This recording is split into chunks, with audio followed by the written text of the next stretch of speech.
Isang umaga ay nagising si Taco na nakatali sa kama at alam na niya agad na si Maple ang may gawa nito. Humingi ng tawad si Maple pero ipinaliwanag niyang sobrang abala ni Taco nito mga nakaraang araw kaya nakaramdam siya ng sobrang lungkot at nais lang niya makuha ang atensyon nito.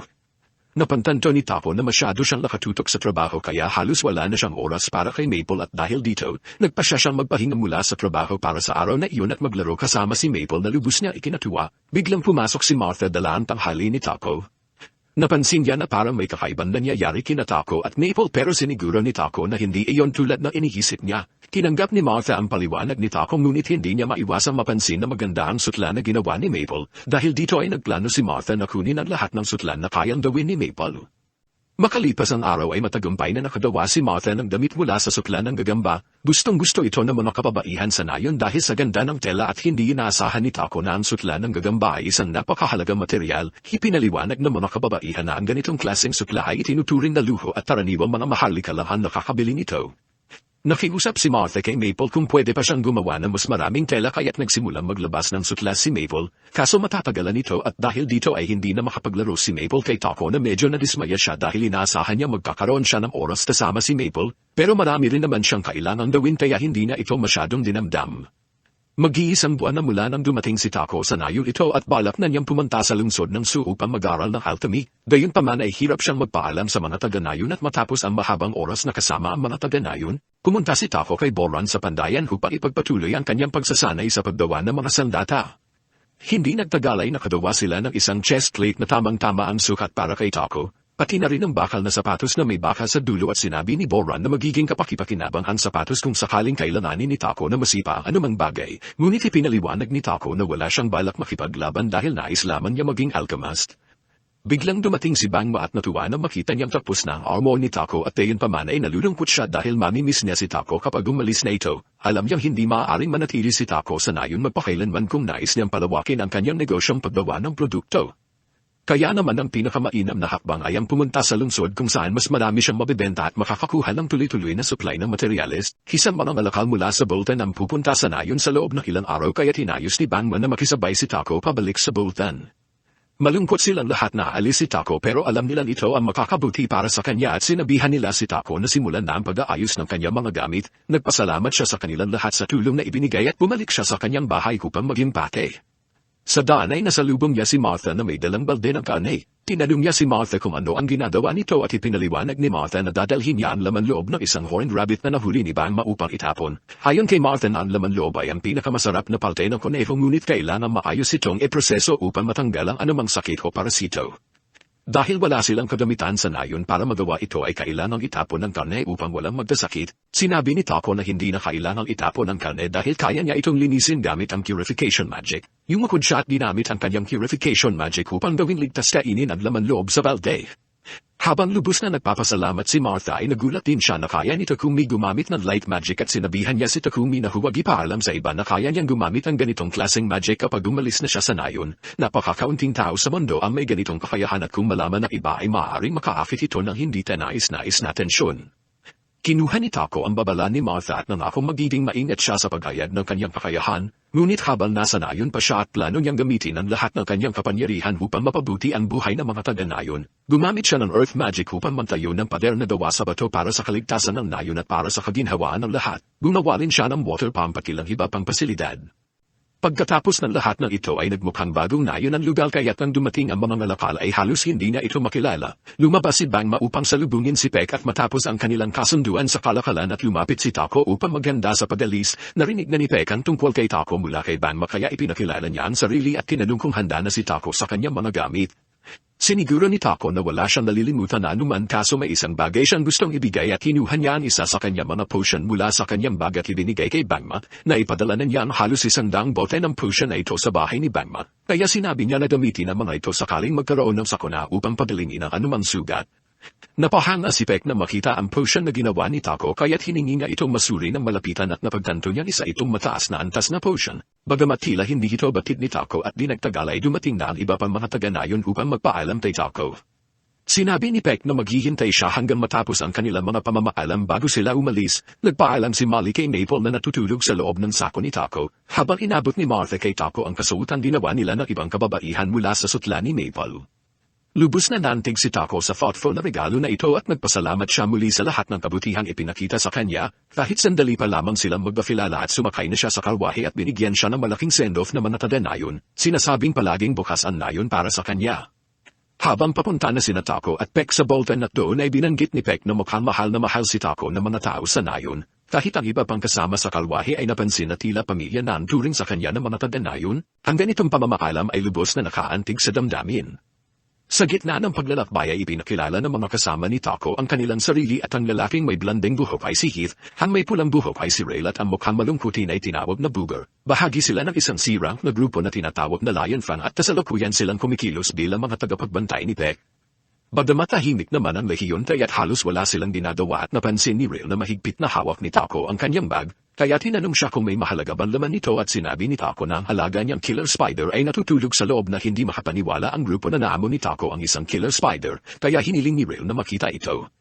Pero sobrang creepy ng paraan niya kaya tinamaan siya ni Maple sa mukha at nagpaumanhin si Taco ng paulit-ulit sa ginawa ni Maple. Pero sinabi ng iba na wala siyang kailangang ikahiya dahil deserve yun ni Rail at sa katunayan. Sinabi pa ni Heath na hindi na siya magugulat kung magka-phobia si Maple sa mga tao dahil sa encounter niya kay Rail. Pero hindi iyon ang nangyari dahil mukhang nagustuhan ni Maple si Booger at habang ang lahat ay abala sa paghanap kay Maple, tinawag ni Peck si Taco sa harap dahil gusto niyang pag-usapan ang potion na nakita niya kanina at tinanong niya kung may stapa ba ng mga iyon dahil gusto niyang bumili. Wala namang problema kay Taco na magbenta ng potion kay Peck pero bigla na lang tumigil ang kabayo at mukhang may problema. Napapalibutan ng grupo ng mga goblin ang kalwahe na naghahanda para umatake at masamang balita ito, pero ang iba ay mukhang na-excite dahil sa wakas ay may gagawin na sila. Sinabihan nila si Takumi at Peck na umupo lang at hayaan silang magtrabaho at lumabas sila sa labanan at may humigit kumulang 20 goblin sa paligid. Kumpiyansa silang kaya nilang harapin ang mga ito kaya agad silang nagsimula sa labanan at pinabagsak ni Rail ang mga goblin gamit ang kanyang pana, habang si Booger at Heath ay umatake gamit ang kanilang maso at parakol. Sa kabuuan ay mabilis nilang napuksa ang lahat ng goblin at matapos ang laban ay nagsimula silang maghiwalay ng mga goblin upang makuha ang mga magic stone. Base sa nakita ni Maple gusto niya talaga si Booger at ayaw niya kay Rail. Wala siyang pakialam kay Heath at matapos nito ay sumakay na muli ang lahat sa karwahe at nagpatuloy ang kanilang paglalakbay sa loob ng 3 araw hanggang sa wakas ay narating nila ang Bolton at pagpasok nila sa lungsod. Pumunta ang mga miyembro ng Lion Fan sa Adventurers Guild upang i-report ang tagumpay ng kanilang bodyguard mission. Sumama si Taco sa kanila dahil kailangan niya magparehistro sa guild upang manatili sa lungsod. Mas gusto sana niya magparehistro sa Alchemist Guild pero wala nito sa lugar na ito kaya't kailangan niya maging adventurer. Ipinaliwanag ng receptionist na si Hans na magagamit ni Taco ang Adventurer Guild Guide bilang kanyang pagkakakilanlan. Basta't gagawa siya ng isang simpleng misyon kada buwan ay hindi ito mag-e-expire at sa huli ay nagparehistro si Taco bilang isang adventurer at ipinakilala rin si Maple bilang kanyang alaga. Matapos ang lahat ng pagrerehistro ay pumunta si Taco sa kumpanya ni Peck upang ayusin ang kasunduan para sa pagbibenta ng kanyang mga potion. Mayroon siyang halos 100 piraso ng 3 huri ng potion at lahat ay napakataas na kalidad. Handa si Peck na magbayad ng 10 silver coins bawat healing at stamina potion at 50 silver coins bawat mana potion. Mabilis na nag-compute si Taco sa kanyang isipan at napagtanto nakikita siya na mahigit 7 milyong yen mula sa isang transaksyon lang na ito. Pakiramdam niya ay sobrang laki nito pero ipinaliwanag ni Peck na maaari pa siyang kumita na mas malaki kung mayroon na siyang reputasyon bilang isang producer. Dahil balak ni Taco na maging producer sa lungsod ay iminungkahi ni Peck na kumuha siya ng bahay na may kalakip na workshop para sa kaginhawahan. Hindi pa naiisip ni Taco kung saan siya titira sa lungsod kaya't nagalok si Peck ng tulong at tinawag niya ang kanyang assistant na si Thomas upang makahanapan ng angkop at abot kaya na property si Takumi na makita ni Takumi ang bahay na mas mukha itong mansion kaysa ordinaryong tirahan. Pakiramdam niya ay hindi niya ito kayang bayaran ngunit tiniyak ni Thomas na abot kaya ang presyo nito at nagdag pa ni Thomas. Walang multo sa mansion kaya't hindi na kailangan mag-alala si Taco tungkol doon. Napansin ni Taco ang workshop na konektado sa bahay kaya't sinimulan niya isaalang-alang ang pagbili nito. Napagtanto niya ang lugar na ito ay magiging angkop para sa kanyang trabaho at kaya niya itong bayaran dahil sa malaking kita mula sa pagbibenta ng mga potion kay Peck. Matapos ang kaunting pag-iisip na nagpa siya si Takumi na bilhin ang mansion at sinabi niya kay Thomas na kukunin niya ito. Natuwa si Thomas sa desisyon ni Taco at sinabing asikasuhin niya agad ang mga papeles para makalipat si Taco kinabukasan kung nais niya. Habang naglalakad sila sa mga kalye ng lungsod ay naamoy ni Taco ang masansan na amoy sa hangin at napansin ito ni Thomas at ipinaliwanag na ang amoy ay nagmumula sa mga imburnal. Ang mga mayayaman ay mayroong mga magical purifier upang linisin ang kanilang dumi kaso ang pangunahing imburnal ng lungsod ay walang ganitong kaginhawaan. Ang mga magical purifier ay napakabihira dahil makikita lamang ang mga ito sa sinaunang mga guho at dungeon, kaya't napakamahal nitong ipatupad sa mga imburnal ng lungsod. Paminsan-minsan ay hinuupahan ng mga pari upang linisin ang mga imburnal gamit ang purification magic, kaso karamihan ng oras ay nananatili pa rin itong marumi. Hinabukasan ay lumipat na si Taco at si Maple sa kanilang bagong bahay at ang unang bagay na nais gawin ni Taco ay makahanap ng solusyon sa problema sa imburnal. Kumuha siya ng quartz at clay mula sa kumpanya ni Peck at gamit ang magic ay hinuhubog niya ang mga ito. Gumamit siya ng fire magic na pinagsama sa space-time magic upang mabilis na lutuin ang mga ito at sa tagal ng paggawa ay naubos ang kanyang mana kaya kuminom siya ng ilang mana potion. Ngunit sa kabila nito ay matagumpay niyang natapos ang kanyang likha na isang modernong palikuran. Biglang narinig ni Taco ang sigaw ni Peck mula sa kanyang sala at agad niyang tinignan kung ano ang nangyayari at nakita niyang si Peck ay balot na balot ng silk ni Maple mula ulo hanggang paa. Tinanong ni Taco si Maple kung bakit na ginawa iyon at ipinaliwanag ni Maple na akala niya ay magugustuhan nito ni Peck. Sa kanyang depensa ang komportabling pakiramdam ng kanyang silk ay naging dahilan upang makatulog si Peck. Pero kahit noon ay hindi pa rin tama ang ginawa ni Maple kaya taos pusong humingi ng tawad si Taco para sa ginawa niya at sinabi ni Peck na ayos lang. Pero inamin niyang nabigla siya nang biglang balutin siya ng sutla kaya kailangan niyang gumamit ng banyo ni Taco. Pagpasok niya sa banyo ay agad din siyang lumabas na nagtatanong kung ano ang kamanghamanhang bagay na iyon. Lumapit si Taco at ipinaliwanag na ito ay isang toilet na nakakabit sa isang magical purification device na automatikong nililinis nito ang sarili kapag tapos na ng gumamit. Kapag nagtapon ka ng dumi ay gumagamit ito ng purification magic upang gawin inorganic materials ang mga ito at pagkatapos ay i-flush ito pababa sa drain. Naintindihan ni Peck ang sistema pero napagtanto niya ang tanging paraan para makagawa ng ganitong bagay ay kung may kakayahan ka sa light magic. Dito napaisip si Taco na baka nagkamali siya dahil malinaw na binalaan siya ni Martha na huwag gamitin ang kanyang light magic ng hayagan. Kaya't nakiusap siya kay Peck na panatilihing lihim ang kanyang kakayahan at naintindihan ni Peck kung bakit nais ni Taco na itago ang kanyang kakayahan, kaya nangako siyang hindi niya sasabihin kahit kanino. Ngunit sinabi rin niya na kailangan niya magkaroon ng ilan sa mga toilet na iyon at nagtanong siya kay Taco kung maaari siyang gumawa pa ng ilan para sa kanya. Nagalangan si Taco dahil napakahirap gumawa kahit isa lang. Pero dahil napaka-insistent ni Peck ay pumayag siya sa kondisyong ibibigay ni Peck ang mga hilaw na materyales na kakailanganin. Lubos na natuwa si Peck sa sagot ni Taco pero hindi maaaring asahan ni Peck na gagawin ni Taco ang lahat ng toilet na mag-isa. Kaya iminungkahing ang gumawa si Taco ng isang slave contract at nagulat si Taco sa suhestyon dahil hindi niya kailanman gugustuhin kumuha ng alipin.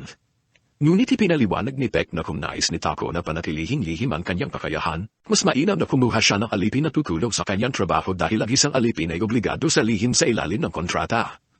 Ang kakayahang gumamit ng light magic ay isang napakalaking bagay dahil nananahulugan ito na ikaw ay pinili ng Diyos na kung malaman ng Church of Divine Light ang tungkol kay Taco, malaman na pilitin nila siyang magtrabaho para sa kanila at ang simbahan ay kumikita ng malaki sa pagmamonopolyo ng purification magic.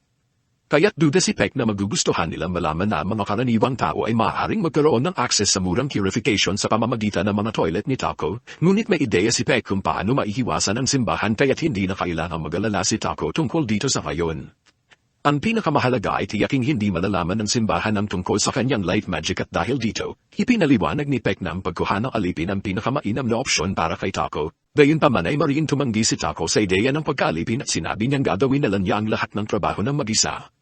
Biglang nagliwanag ang guild card ni Taco kaya tiningnan niya ito at ipinakita ng card na kailangan niyang kumpletuhin ang isang verification quest upang mapanatili ang kanyang status bilang adventurer. Dahil dito ay napagtanto ni Taco na wala siyang oras upang gawin ang lahat ng toilet na mag-isa at sa wakas, pumayag siyang bumili ng alipin.